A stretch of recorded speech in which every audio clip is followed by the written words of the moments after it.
오늘 이 복된 주일에 하나님 앞에 나와 예배하시는 우리 사랑하는 성도님들 여러분의 가정 위에 하나님의 크신 은혜와 복이 넘치기를 주님의 이름으로 축원합니다. 저희 큰딸이 이제 얼마 전에 이제 출산을 했다고, 그래서 여러분들 기도해 주셔서 감사합니다. 그런 감사 말씀을 드렸는데, 출산하고 얼마 안 있다가 가족 단톡방에 문자를 올렸어요. 아빠, 엄마, 우리 시온이가 신앙의 대수로 몇 대째예요? 라고 하는 것을 올렸어요. 내가 보기에 자기가 따져봐도 알 텐데, 알 수 있을 것 같은데, 한번 부모의 입을 통해서 좀 확인하고 싶고 듣고 싶었던 것 같아요. 서가 쪽으로도 5대째고 정가 쪽으로도 5대째다. 5대째 하나님께서 귀한 생명을 주셨다. 모세의 어머니 요게벳과 같이, 사무엘의 어머니 한나와 같이 시온이를 기도하면서 잘 키워서 하나님의 시온의 영광이 빛나는 그런 은혜와 축복을 받기 바란다. 이런 덕담을 했었습니다. 우리가 어머니 그러면은 신앙생활 하면서 저는 어머니 그러면 생각나는 게 기도하는 어머니였어요. 기도하시는 어머니. 우리 믿음의 역사 가운데에는 기도하는 어머니의 상들이 참 많이 있어요. 대표적인 그 어머니가 모니카라고 하는 분인데, 아들 가운데서 아주 총명하고 똑똑하고 공부도 잘하고, 그런데 이 애가 자라서 정말 하나님 앞에 귀하게 쓰임받는 그런 일꾼이 된 줄 알고 위에서 기도하면서 잘 양육을 했는데, 그런데 나이가 먹으면 먹을수록 허랑방탕하는 것입니다. 교회도 나오지도 않고 나중에 이단으로 빠집니다. 마니교라고 하는 이단에 빠집니다. 그리고 결혼도 하지 않는데 사생활을 낳습니다. 그래서 이 모니카는요, 매일같이 성전에 나와서, 제단에 나와서 하나님 앞에 눈물로 기도합니다. 하나님, 우리 아들을 불쌍히 여겨주세요. 하나님, 우리 아들을 불쌍히 여겨주세요. 그때 교회의 감독이었던 암브로시우스라고 하는 분이 한 유명한 말이 있습니다. 자매님, 눈물의 자식은 망하지 않습니다. 눈물로 기도한 자식은 망하지 않습니다. 그 이야기 듣고 계속해서 매일매일 하나님 앞에 나와 기도합니다. 하나님, 우리 어거스틴을 살려주세요. 하나님, 우리 어거스틴을 불쌍히 여겨주세요.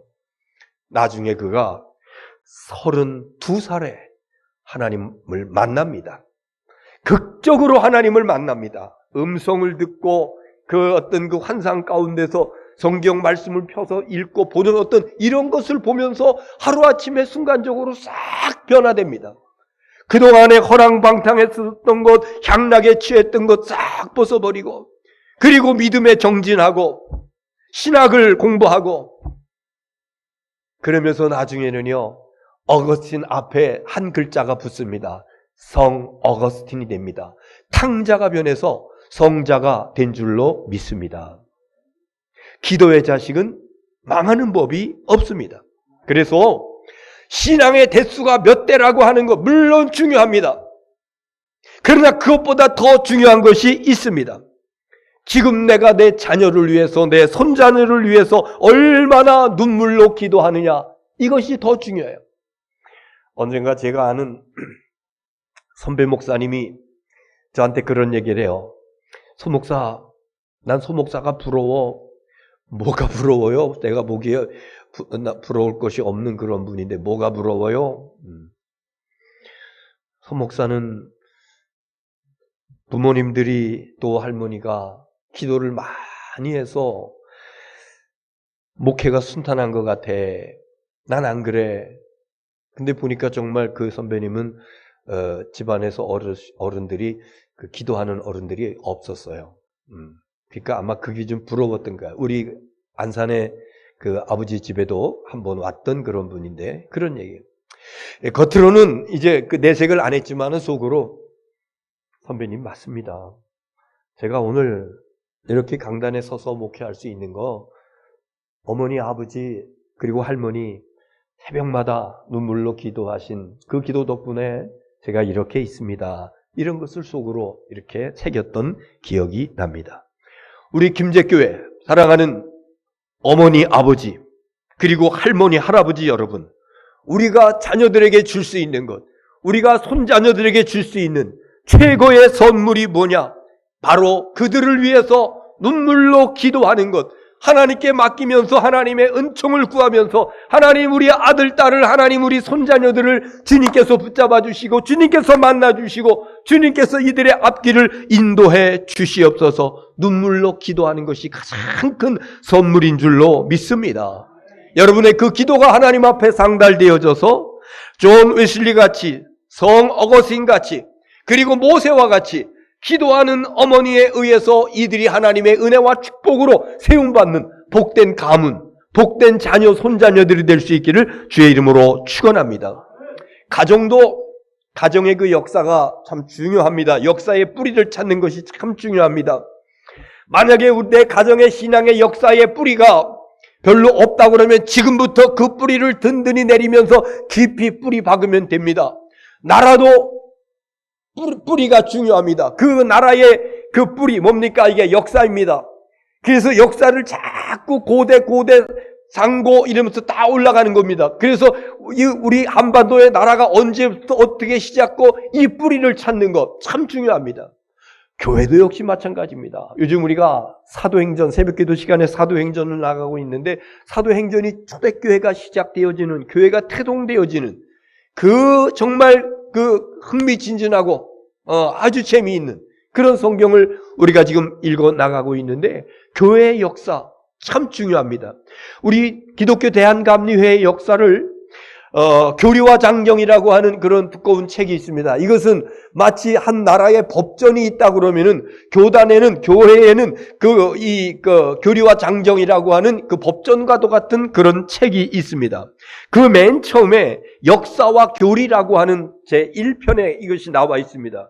그러면서 우리 기독교 대한감리회 중요한 신학을 위한 지침, 기둥이 있는데 이 기둥 위에 세워진 것이 감리교회다. 이렇게 얘기를 합니다.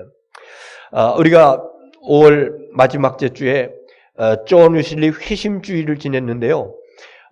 오늘 이번 주에는요, 존 웨슬리, 감리교를 창설한 존 웨슬리 탄생일이라고 우리 감리교 수첩에 이렇게 기록이 되고 있습니다. 그래서 오늘 이 말씀, 우리 감리교 교리적인 그런 부분들 가운데서 특별히 좀 한 부분을 좀 우리가 상고하고 싶어서 이런 그 내용을 돌아보고 있는데요. 자, 거기에 우리 감리교 신학의 중요한 4가지 기둥이 있다. 그 첫 번째는 성경이다. 이렇게 나와 있습니다.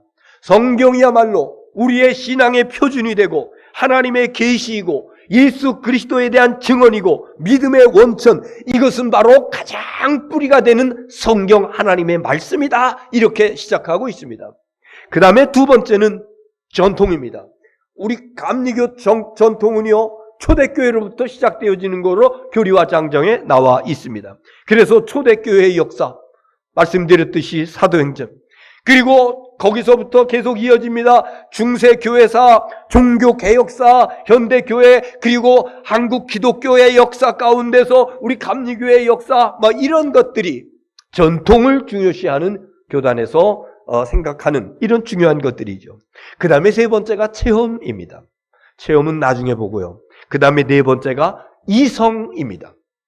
하나님께서 우리 인간에게 주신 자유의지를 가지고 생각하고 분석하고 판단할 수 있는 것입니다. 하나님께서 이것을 우리에게 주셨습니다. 만약에 우리 인간에게 이런 생각하고 분석하고 판단하고 종합하고 하는 이런 것이 없다라 그러면은 우리 신앙인은 어쩌면 로봇과 같은 조종되어지는 대로 움직이는 그런 존재에 지나지 않을 것입니다. 그러나 우리 그리스도인들은 그렇지 않습니다. 하나님께서 이성을 주셨습니다. 이것이 하나님께서 우리에게 주신 이성, 이것이 결여될 적에 성도들은 맹신도가 되는 겁니다. 무조건 믿고 본다. 대개 어디서 그러는 거 하니? 이단에서 그러는 거예요. 신천지, 이만희. 요즘 매스컴에 계속 나오지요. 이단 중에서 대표적인 JMS, 정명석. 또 기독교가 비난받는 것 가운데 현대 서울에 있는 목사 중에 이런 사람이 없어요. 근데 사실은 목사 아닙니다. 왜 그런 거 하니? 그 교단으로부터 면직됐어요. 목사직이 잘린 겁니다. 누구예요?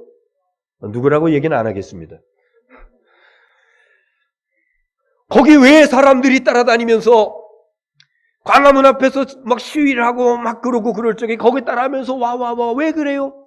맹신도입니다. 맹신자입니다. 하나님께서 주신 이성을 가지고 조금만 판단하고 생각하고 이해하고 이러면은 그래 하지 않습니다. 이거 잘못된 거로구나. 이거 잘못된 거로구나. 분명히 알 수가 있는 것입니다.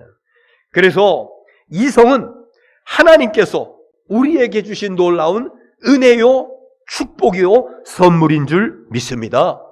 우리가 감사한 것은 기독교 대한감리회 건강한 교단에, 건강한 교회에서 하나님께서 주신 뜨거운 가슴과 하나님께서 주신 차가운 이성으로 양날개를 가지고 보조를 맞춰가면서 정신 차려서 신앙생활하는 거, 이거 여러분 복된 줄로 아시기를 바랍니다. 오늘 주로 말씀드리고 싶은 것은 세 번째 기둥. 뭐냐? 체험에 대해서 말씀드리고 싶습니다. 체험. 사전에 보니까 이런 내용이 있어요. 특정한 인격이 직접적으로 경험한 심적인 과정. 직접적으로 경험한 심적인 과정. 체험은 그런 거라고요. 간접적으로 이렇게 듣고 말고 이런 것이 아니라 직접 좀 더 구체적으로 교회에서 말하는 체험이라고 하는 것이 뭐냐? 하나님 만나는 거예요. 아니, 말이 이것도 아다르고 어다른데 하나님을 만나는 게 아니라 하나님께서 만나주시는 겁니다.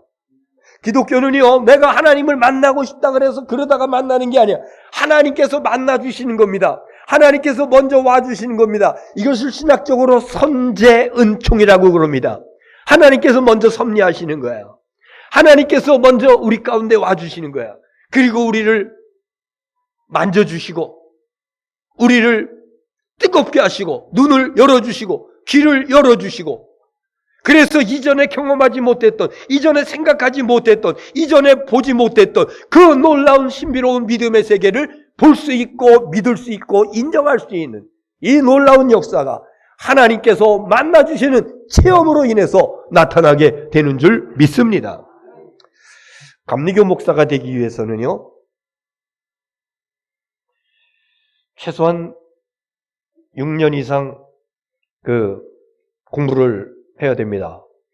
물론 그렇지 않은 코스도 있긴 합니다만은, 이제 보통 보면은, 신학대학에서 4년 과정을 마치고, 그리고 이제 대학원에서 2년, 그래서 이제 6년 코스를 마치게 되는데, 그 커리큘럼, 그 학과의 이 부분들을 보면은 바로 여기 4개의 기둥 가운데 들어가 있는 것들이에요. 가장 중요한 것이 성서 신학입니다.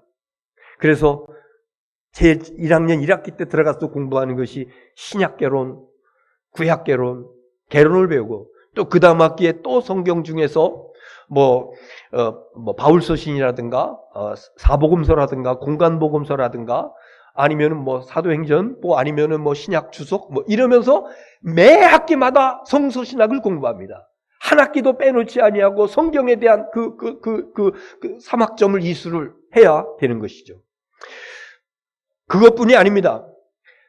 이렇게 졸업하고 나와서 현장에 나와가지고 이제 진급을 하게 되는데, 매년 진급을 하고 그 다 진급 성적이 다 그래야 이제 목사 안수를 받습니다.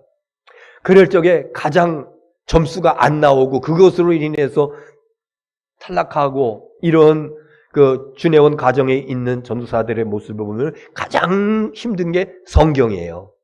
성경 과목 그거 빽빽하게 거의 암기하다시피 해야만이 쓸 수 있는 그런 문제들을 계속해서, 그래서 우리 목회자들에게 있어서 성경이 얼마나 중요한지. 또 하나 전통, 말씀드렸듯이요, 그 신학 커리큘럼 가운데서 역사 과목이 그렇게 많습니다. 말씀드렸듯이 교회사가 초대교회사, 중세교회사, 그리고 현대교회사, 그리고 전체적으로 어우르는 세계교회사, 또 우리 감리교회사, 아니 우리 한국교회사, 장감성 여러 교파들이 우리 여기 한반도에서 일어났었던 역사를 모아놓은 이런 것들, 교회사, 교리사, 뭐 이런 것들이, 이거 다 전통과 관련되어진 이런 것들을 공부하고 있는 것이죠. 이성에 관한 것, 교양 과목입니다. 문사철이라고 그래서 그 역사, 종교 철학이라든가 그 철학적인 어떤 이런 부분들을 또 인문 어떤 이런 공부들을 계속 합니다. 그런데 한 가지, 체험이라고 하는 것은요, 공부 많이 해서 해외 유학 가서 박사 학위를 받아가지고 온 교수님들이 이거는 감당할 수 있는 과목이 아닙니다. 체험이라고 하는 것은 말씀드렸듯이 누구를 만나는 거라고? 아니, 더 정확하게 얘기하면은 하나님이 만나주시는 것. 하나님이 만나주시는 것. 그래서 하나님의 만나주심의 어떤 이런 그 체험이 없는 신학생들 가운데서는 그 학교 기간 동안에 몸부림치면서 하나님, 나를 좀 만나주세요. 나를 좀 만나주세요. 그래도 그게 안 되고 졸업한 이들 가운데서는요, 중도에 포기합니다. 목회 안 됩니다.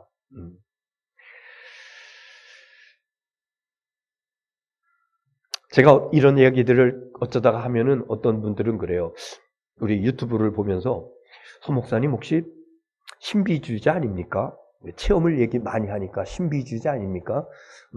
전 절대로 신비주의 아닙니다. 신비주의는 처음부터 열까지 신비로운 것에 몰입하는 거예요. 신비주의 아닙니다. 신비주의를 이 체험만 강조하다 보면은 이 신비주의에 빠져버릴 수가 있고, 또 체험을 빼버린다라고 그러면은 신앙생활하는데 너무 무미건조한 그런 생활로 이렇게 퇴락될 수 있습니다.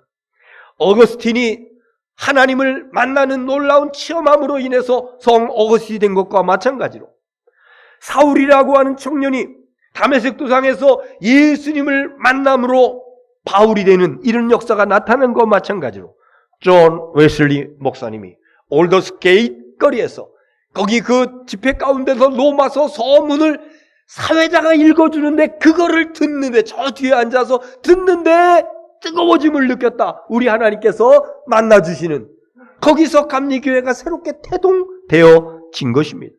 우리 하나님께서 저도 강력하게 2번씩 만나주셨고, 우리 오늘 예비하신 여러분들도 하나님께서 방법과 정도는 다르지만 하나님께서 여러분 만나주셨기 때문에 선제 은총에 의해서 예수 믿게 되고 오늘 이 자리에 나와서 우리 하나님 앞에 예배 드리게 되는 줄로 믿습니다. 이러한 은혜가 있기 때문에 하나님께서 나를 만나주시고 하나님께서 나를 터치하여 주시고, 그렇기 때문에 내가 어떤 경우에도 환난과 핍박과 시련과 어떤 괴로움 가운데서도 절대로 굴하지 아니하고 지금까지 내 신앙 지켜오면서 우리 하나님 앞에 예배하는 믿음의 사람으로 살아가게 된 줄로 믿습니다.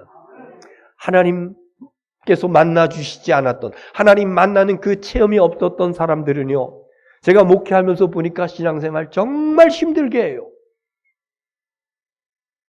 주일날 할 일이 얼마나 많습니까? 평일보다 더 많아요. 여기저기서 오라는 데 많고요.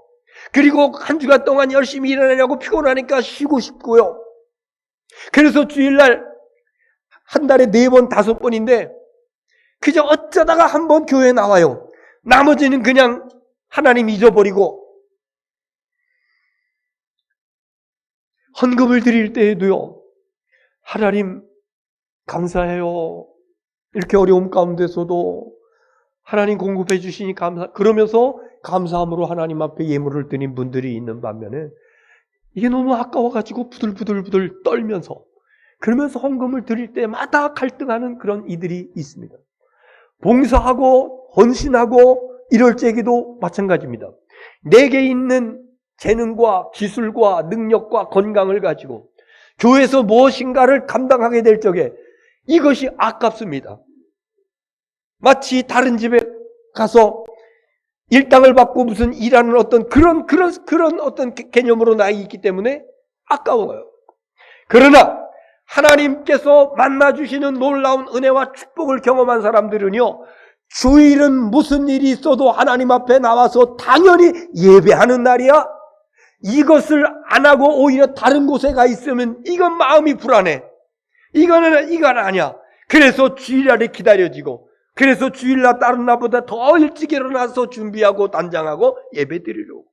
헌금을 드릴 때에도 비록 비난하지만은 그러나 하나님 감사합니다. 하나님 죄송해요. 제가 이것뿐이 없어요. 하나님 더 많이 주시면은요, 내 평생 하나님께 바치면서 사는 즐거움을 누리겠습니다. 이런 마음에 헌신하고 봉사하고 몸으로 충성할 때에도 하나님, 제가 늙었네요. 제가 힘이 없네요. 하나님께서 힘 주시면은 더 충성하겠습니다. 사명 감당하겠습니다. 제 생명을 연장해 주시면은 하나님 더 잘 감당하겠습니다. 이러면서 봉사할 때 기쁨이 있고 즐거움이 있고, 이게 어떤 사람이에요? 하나님께서 만나주신 체험을 한 사람들. 그런데 그 경험이 없는 사람들은요, 얼마나 힘드는지요. 다 무거운 짐이 신앙생활. 다른 사람들은 기쁘고 즐겁게 신앙생활을 하는데 이 사람은 혼자 무거운 짐입니다. 그래서 늘 갈등하고 있는 것입니다. 바라기는 우리 김제교회 사랑하는 성도님들, 우리 하나님께서 여러분을 만나주시는 은혜와 축복이 임하게 되기를 주의 이름으로 축원합니다. 하나님께서 만나주시는 것은요, 단 1회로 끝나는 게 아닙니다. 한 번 만나주셨다고 끝나는 것이 아닙니다. 우리 사람들에게 주어지는 축복 가운데 가장 큰 축복이 뭐냐? 저는 만남의 축복이라고 생각을 합니다. 아내는 남편을 잘 만나는 게 그게 축복이에요. 자녀는요, 정말 그 복된 부모를 만나는 게 축복입니다. 학생들은요, 스승 잘 만나는 게 축복입니다. 몸에 고질적인 질고를 갖고 있는 사람은요, 정말 명의를 만나는 것이 축복입니다. 저는 목사로서 정말 우리 성도님들을, 우리 김제교회, 우리 여러 교우들을 만난 게 축복으로 생각합니다. 여러분들도 앞으로도, 지금도 그렇고 앞으로도 그렇고 신앙생활하면서 정말 복된 목회자를 만나는 은혜와 축복이 있어지기를 주의 이름으로 축원합니다. 여러분, 그런데 이렇게 만남의 복 가운데서 가장 귀하고 가장 놀라운 축복이 뭐냐? 하나님 만나는 축복인 줄 믿습니다. 다른 거 만남이 조금 좀 서운한 것이 있다 할지라도 하나님 만나면, 내가 하나님 앞에서 좀 여러 가지로 부족한 것이 많이 있고 내 주위의 환경이 좀 그렇고 그래도 하나님께서 만나주시면은 그동안 나에게 있었던 힘들고 어려웠던 것, 불편했던 것 하루아침에 싹 사라지게 되는 줄로 믿습니다. 하나님 만나면, 그래서요, 하나님 제대로 만나면은요, 운명이 바뀌어지는 거예요. 그동안 내게 쌓여 나를 억압하고 있었던 문제들이 단번에 해결되는 역사가 나타나게 되는 줄 믿으시기를 바랍니다. 창세기에 보면은요, 오늘 본문 창세기에 보면은 야곱이라고 하는 사람이 하나님을 크게 3번을 만나요. 그 첫 번째 만남이 어디입니까? 형 에서가 동생 야곱을 죽인다고 칼을 가는데 어머니가 너 여기 있다가 형한테 죽어. 그러니까 빨리 도망가라고. 그래서 간단하게 그저 개나리 부침 싸가지고 밤에 야반 도주를 시켜요. 그러면서 외삼촌 댁 있는 방향으로다가 가다가 날이 저물어가지고 돌을 베게 하고 잡니다. 그때 하늘로부터 사닥다리가 쫙 자기가 있는 곳까지, 그리고 그 사닥다리에 어떤 존재가 오르락 내리락, 천사들이 오르락 내리락 합니다. 그리고 하늘로부터 음성이 들려집니다. 나는 여호와 내 조부 아브라함의 하나님, 내 이삭의 하나님이라. 그러면서 야곱에게 몇 가지의 축복의 말씀을 주십니다. 그때 이 야곱이 하나님의 음성을 듣고 무릎을 꿇고 베게 하던 돌을 세워놓고, 하나님, 내가 객지에 나가서 굶지 아니하고 헐벗지 아니하고 그리고 아버지 집으로 돌아오게 하신다면 내가 하나님 앞에 11조를 드리겠나이다. 이런 소원을 해요. 그리고 하나님 나로 안전하게 아버지 집에 돌아오게 하시면은 이곳에 하나님이 전이 되겠나이다. 하나님의 전, 하나님께 예배하는 처소, 하나님의 성전을 여기 세우겠습니다. 이런 하나님 앞에 소원을 하게 됩니다. 이렇게 해서 외삼촌 댁으로 가요. 거기서 20년 동안이나 힘들고 어려운 일들이 많이 있었어요. 그럼에도 그는 20년 동안 나중에 굉장히 많은 하나님의 축복을 받고 가족들을 데리고 이제 고향으로 돌아갑니다. 그런데 2명의 아내와 11명의, 아직 막내는 안 났어요. 11명의 아들들을 데리고 고향을 향해서 가고 있는데, 그런데 누가 연락이 와요. 형 에서가 사람들 400명을 이끌고 그리고 지금 달려오고 있다. 그러니까요, 그때 20년 전에 자기를 죽이기 위해서 뒤에서 칼을 가고 있었던 그 형의 모습, 그 형의 칼 가는 소리, 그게 떠오르는 거예요. 그래서 겁나가지고 그 앞에 못 나가. 그래서 야복강에서 형에게 드릴 선물 보따리 싸가지고 먼저 보내고, 그리고 그 뒤에 아내와 아들들 그리고 딸린 사람들 보내놓고, 그리고 자기는요 그 강을 못 건너요. 다리를 못 건너요. 거기서 하나님 앞에 기도하는 겁니다. 하나님. 그때 누가 와가지고 얘를, 야곱을 붙잡고 씨름을 합니다. 밤새도록 씨름을 합니다. 나에게 축복하자면 내가 이거 놓지 않겠습니다. 해가 떠오르려고 그러니까요, 그가 야곱의 엄티뼈, 옛날에 성경에 환도뼈라고 그러는데 그것을 치니까 위골됐다고. 그러면서 준 은혜가 뭐냐면, 너 이제는 약삭빠른 야곱이라고 하지 말아라. 너 이름을 이스라엘을 하라. 그리고요, 그 천사가 떠나가는데 다리를 절뚝절뚝 걸면서, 그러면서 형이 400명 군사들이 이끌고 오는 거기를 향해서 그냥 가는 거예요. 죽으면 죽죠. 이러면서 가는 거예요. 근데 그 형 에서가 동생을, 절룩거리면서 오고 있는 동생을 먼저 발견하고는 달려와서 와락 껴안습니다. 20년 만에 형제가 상봉을 하는데 그 형이 지금도 그 원한을 가지고 자기를 죽이려고 하는 이런 것을 생각하고 있었는데, 하나님 만나고 나니까 20년간 가지고 있었던 그 형제 간의 갈등이 순식간에 눈 녹듯이 없어지고 해결된 줄을 믿으시기를 바랍니다. 하나님 만나면 이런 거예요. 하나님 만나면 사람이 풀려고 했던 건 안 풀어지는데, 하나님 만나니까 하나님께서 이렇게 형제가 뜨겁게 오르면서 서로 부둥켜 안고 눈물로 우는 그런 일이 나타나게 되었다고. 이제 형하고 화해를 하고 이제 가다가 세겜이라고 하는 곳에 머물러요. 그리고 거기서 땅을 좀 이렇게 사고 거기다 거처를 마련하고 이제 좀 살려고 그럽니다. 근데요, 그 야곱에게 외동딸이 한 명이 있었거든요. 외동딸 디나가 다른 사람들은 어떻게 사는가 그러면서 동네 구경한다고 홀로 쭉 갔다가 강간을 당합니다. 그 세겜의 하몰족 그 추장의 아들이 생전 처음 보는 이쁘장한 그 처녀를 보고 강간을 해요. 그리고서는 문제가 커질 것 같으니까 이를 내 아내로 주시오. 내가 아내로 맞이하겠소. 이럽니다. 그런데요, 야곱의 그 아들들이, 우리는 할례 받은 사람들입니다. 당신들이 할례를 받지 않으면은 우리와 가족, 친족 관계가 이루어질 수가 없습니다. 그래?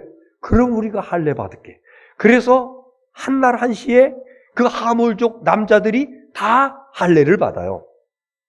그런데 할례를 받아서 아파가지고 움직일 수 없을 그때에 그 아들들 가운데서 칼을 가지고 그 동네에 들어가가지고 남자들을 다 죽입니다. 그리고 자기 누이를 구출해가지고 나옵니다. 야곱이 그 얘기를 들으면서요, 땅을 치는 거야. 우린 이제 다 죽었다. 우리는 뜨내기야. 여기 동네 들어온 지 며칠 안 됐어. 여긴 가나안 부족들이 서로 동맹을 맺고 있는데 그 한 부족을 갖다가 하몰족을 이렇게 했으니 저들이 가만히 있겠냐? 그러면서 우리는 이제 멸망당했다고 땅을 치면서, 그때 하나님께서 나타나시는 거예요. 자, 보겠습니다. 오늘 본문 창세기 35장 1절. 같이 보겠습니다. 창세기 35장 1절. 성경 찾으신 분들 한번 보세요. 창세기 35장 1절. 시작. 하나님이 야곱에게 이르시되 일어나 베델로 올라가서 거기 거주하며 내가 내 형 에서의 낯을 피하여 도망하던 때에 내게 나타났던 하나님께 거기서 제단을 쌓으라 하신지라. 네, 하나님께서요 지금 야곱아, 너 지금 왜 여기 있어? 너가 거할 땅은 이 평지, 살기 좋은 곳으로 여겨지는 이 평지 여기가 아니야. 너가 갈 곳은 베델이야, 베델. 내가 너 형에게 쫓겨서 도망갈 때 만나주었던 거기 있잖아, 베델. 거기로 올라가서 내게 제단을 쌓아라. 이렇게 말씀을 하시는 것입니다. 과거에 만나주셨던 하나님, 과거에 은혜 주셨던 하나님, 그 은혜를 회복하고 하나님 앞에 제단을 쌓고 하나님을 만나는 그런 놀라운 역사가 나타나게 되기를 주의 이름으로 축원합니다. 하나님을 만난 이 야곱이 어떻게 하는가? 2절 보세요. 2절. 시작. 야곱이 이에 자기 집안 사람과 자기와 함께한 모든 자에게 이르되 너희 중에 있는 이방 신상들을 버리고 자신을 정결하게 하고 너희 의복을 바꾸어 입으라. 네. 하나님을 만나고 하나님께서 이제 우리 가족들은 여기서 다 죽게 되었습니다. 가나안 부족들이 연합을 해서 쳐들어오면 우리는 여기서 다 죽어요. 멸망당합니다. 이러면서 절망하고 낙심 가운데 있을 적에 하나님께서 야, 네가 왜 여기 있어? 여기 평지 살기 좋다고 여기 있어? 너는 베델로 가야지. 거기서 내게 제단을 쌓아야지. 그러니까 야곱이 하나님의 그 말씀을 듣고 온 가족 식구들에게 이야기하는 것입니다. 첫째는 이방 신상을 버리고 그랬어요. 이방 신상을 버리고. 이방 신상, 이방 그 외삼촌 때 거기서 나올 적에 가지고 왔었던 이방 신들 이런 거 있어요. 그거 다 버려라. 뭡니까? 우상을 버려라. 하나님께서 가장 싫어하는 것이 우상을 숭배하는 것인데, 여러분 우리 그리스도인들이 뭐 집에다가 뭐 만들어 놓고 뭐 신주단지 놓고 뭐 기도하고 그럽니까? 안 그렇잖아요. 우상 숭배 안 해요. 그런데요, 알게 모르게 우상 섬기는 것이 있습니다. 뭐냐면요, 믿음의 사람들이 하나님보다 더 사랑하는 것이 있으면 이게 우상입니다. 제가 목회하면서 보니까 젊은 사람들 가운데 그 우상이 뭔고 하니 취미였어요. 주일날 교회에 와서 앞에서 기타를 치면서 찬송을 인도하면서 예배하면서 이 찬양을 인도할 이러한 사람인데 어느 순간 취미에 빠져버려요. 동네 축구단에 들어가가지고 축구를 하기 시작하니까 애들은 맨날 주일날 하거든요. 교회 안 나오더라고요. 그게 우상입니다. 주일날 취미생활하는 거 우상입니다. 주일날 등산하는 거 우상입니다. 주일날 골프회동 이런 거 다 우상입니다. 다른 날 할 수 있어요. 주일날은 하나님 앞에 나와서 하나님께 예배하는 거예요. 어떤 사람들은요, 자기 자식들이 하나님의 은혜와 축복 속에 살아가야 될 자녀의 축복들이 우상인 사람들이 있습니다. 예, 너 이제 공부해야 될 때다. 중3이니까, 고3이니까 이제 교회는 1년 동안 가지 말고 공부에만 열심히 하고 학원 잘 다녀라. 그게 뭡니까? 자녀가 우상이 되는 겁니다. 하나님보다 더 위하는 것입니다. 이러한 우상들을 제하고, 그리고 두 번째, 자신을 정결하게 하고, 정결하게 한다고 하는 것은요, 깨끗하게 하라. 더러운 것들, 이거 다 잘못된 것들 다 떼어버려라, 이런 겁니다. 때로는요, 하나님께서 믿음의 사람들을 용광로 불에다가 집어던질 때가 있습니다. 하나님 나 사랑하시잖아요. 하나님 지금까지 나를 지켜주시고 인도해 주시고, 근데 이게 무슨 날벼락입니까? 왜 나를 용광로 속에다가 집어넣어요? 왜 집어넣어요? 용광로 속에 집어던지는 것은 불순물 제거되라고 그러는 거예요. 찌꺼기 제거되라고 하는 거예요. 그래서 나를 돌아보면서 내가 정결해야 될 것이 뭐가 있는가? 내가 주님의 정결한 신부로, 주님 앞에 깨끗한 신부로 서야 되는데 그렇지 못한 것이 뭐가 있는가? 여러분, 정결케 되는 은혜가 있어지기를 주의 이름으로 축원합니다. 그 다음에 세 번째 보니까 의복을 바꿔라 그랬습니다. 의복, 역시 먼 이방 나라에 가 생활하는 가운데서 의복이 하나님을 섬기는 믿음의 사람들의 의복이 아닙니다. 이방 사람들의 의복입니다. 그리고 그 의복에는 여러 가지 잘못된 것들이 많이 묻어 있습니다. 그래서 하나님 앞에서는 베델로 올라와서 내게 제단을 쌓아라 그러네. 쌓기 전에 의복을 받고 입어라. 여러분, 오늘 이 시간에 저와 여러분은 어떤 의복을 입고 나오셨습니까? 깨끗한 의복이죠. 옷 중에서 그래도 말쑥한 의복이죠. 그런데 여러분, 이 옷보다 가장 귀하고 가장 놀라운 은혜의 옷이 있으니 예수 십자가의 보혈로 깨끗하게 세탁해 주신 세마포 옷을 주님께서 입혀 주신 줄로 믿습니다. 이건 믿음으로 입는 겁니다. 예수 십자가의 보혈로 제가 씻김 받았습니다. 그래서 의의 옷을 입었습니다. 내가 아무리 추하고 허물이 많은 심령이지만은 주님의 보혈로 씻김 받고 하나님께서 은혜 주셔서 세마포 옷으로 입혀주셨으니 하나님께서 의롭다고 인정해 주시는 의의 옷으로 바꿔 입은 사람이 믿음의 아들과 딸 저와 여러분인 줄로 믿습니다. 마지막으로 이제 베델에 올라가서 제단을 쌓아라. 벳엘, 이것은요 하나님의 집이라고 하는 뜻입니다. 하나님의 집, 하나님의 집에 올라가서 제단 쌓으라. 여러분, 요즘 말로 제단 쌓는 것이 뭡니까? 하나님의 집에 올라가서 제단 쌓으라. 뭡니까? 예배하는 겁니다. 예배에 성공하지 않으면 인생에 성공 없습니다.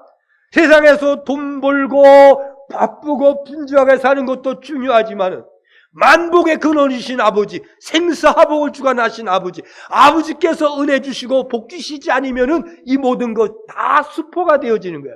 그래서 하나님 앞에 나와서 예배하고 제단을 쌓고 이거 회복되어야 된다고 야곱은 분명하게 깨닫고, 그리고 식구들을 다 데리고 베델로 올라가서 제단 쌓고 하나님 앞에 영광을 돌린 줄 믿습니다. 마지막으로 임한 축복을 보세요. 창세기 35장 5절 시작. 그들이 떠났으나 하나님이 그 사면 고울들을 크게 두려워하게 하셨으므로 야곱의 아들들을 추격하는 자가 없었더라. 네.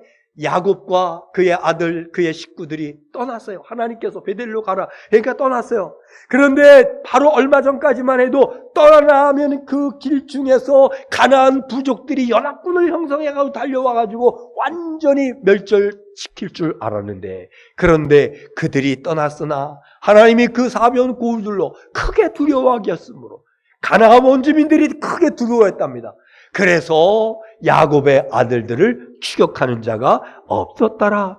여러분, 문제 해결은 내가 하는 것이 아니라 하나님께서 해주셔야 될 줄로 믿습니다. 이것이 바로 하나님을 만난 자들에게 주시는 하나님의 은혜와 축복입니다. 감리교 뿌리. 그래서 교리와 장경 얘기로 시작했습니다. 첫째는 성경이요, 두 번째는 전통이요, 세 번째는 체험이요, 네 번째는 이성이라 그랬습니다. 그 중에서 우리는 이 체험에 관한 것, 감리교회가 체험으로부터 시작되어졌습니다.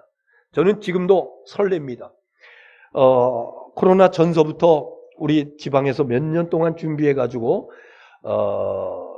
그 종교개혁 성지순례 그 계획을 하고 있었는데 코로나 때문에 정지가 됐었어요. 다시 시작해서 내년에 5월 달에 가기로 이제 결정을 하고 이제 하는데, 그런데 문제가 생겼습니다.